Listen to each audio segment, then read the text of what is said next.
Opposition grows on the short deadline for contesting the FCC broadband map. Resound Networks is finally authorized for RDOF funding.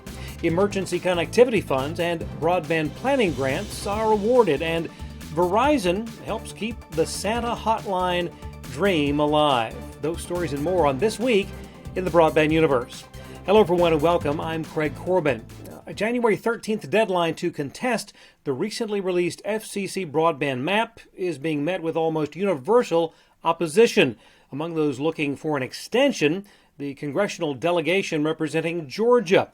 Representative Rick Allen of Augusta among those submitting a letter asking that the commission extend the deadline by at least 60 days for submitting corrections to the map. Georgia was seen as a national leader in accurate broadband mapping after publishing its own broadband shortage maps in 2020.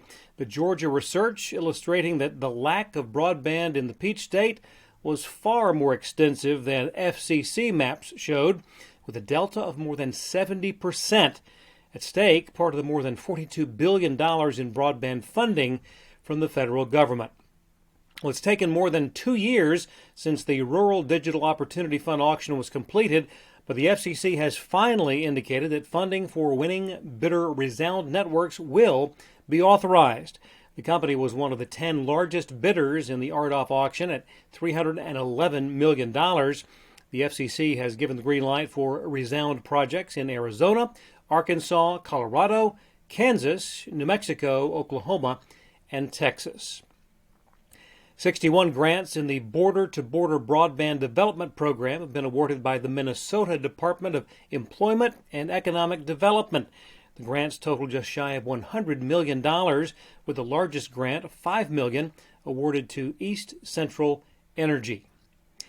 NTIA has announced $36 million in tribal broadband grants. The largest grants will go to tribes in Hawaii and Minnesota for projects that will directly connect 4,400 unserved Native American households.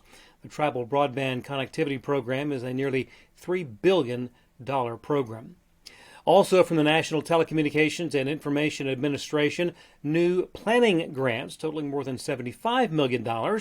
12 more states will receive funding, including nearly $9 million to California, $6 million to Michigan, $8 million to Texas, and $5 million to Vermont. Last week, NTIA awarded digital equity and BEAD planning grants for 10 states, including Washington and Connecticut. Emergency Connectivity Fund grants going to 5 states as well as Puerto Rico. $65 million in funding will support students in Alaska, Indiana, Minnesota, Oklahoma, Texas, as well as Puerto Rico. Thus far, ECF awarding $6.4 billion out of the $7.1 billion available in that program.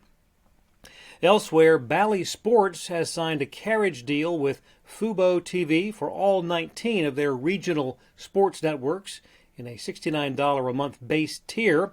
No word on how this will affect the Bally Sports Plus direct-to-consumer streaming plan that launched in September. NFL Sunday Ticket now coming to YouTube TV, replacing DirecTV, where that programming had been on since 1994. Financial terms not released, DirecTV had been paying $1.5 billion per year for the rights to that. The recently concluded World Cup, a big hit with viewers, advertisers, and networks. Telemundo delivering 57% of all World Cup TV ad impressions over the course of the tournament.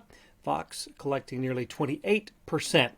And Fox Sports 1 serving more than 1 billion TV ad impressions during the course of World Cup matches. And finally, a tip of the cap to Verizon, partnering for the 20th year with the North American Aerospace Defense Command, NORAD, to provide that all-important toll-free hotline for children to track the whereabouts of Kris Kringle and his reindeer as they travel the globe spreading holiday cheer.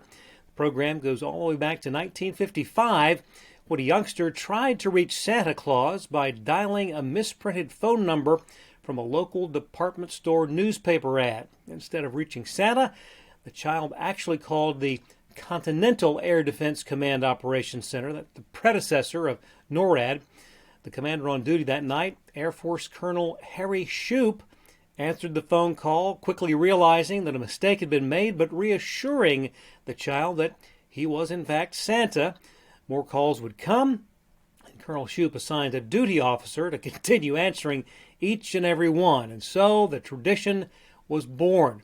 Over the last 2 decades, Verizon has helped support the program by enabling children worldwide to reach NORAD volunteers and get answers to those all-important questions, from Santa's location, the names of reindeer, and even the best cookies to leave out. The system is designed with an interactive voice response system so that children will be told where Santa is at that point, even if they can't reach a call center volunteer. Thanks to everyone keeping the Santa Hotline program going, and thanks to U.S. Air Force Colonel Harry Shoup for answering that very first call and keeping those dreams alive. Thanks for watching. We'll see you next time on This Week in the Broadband Universe. Merry Christmas, everyone.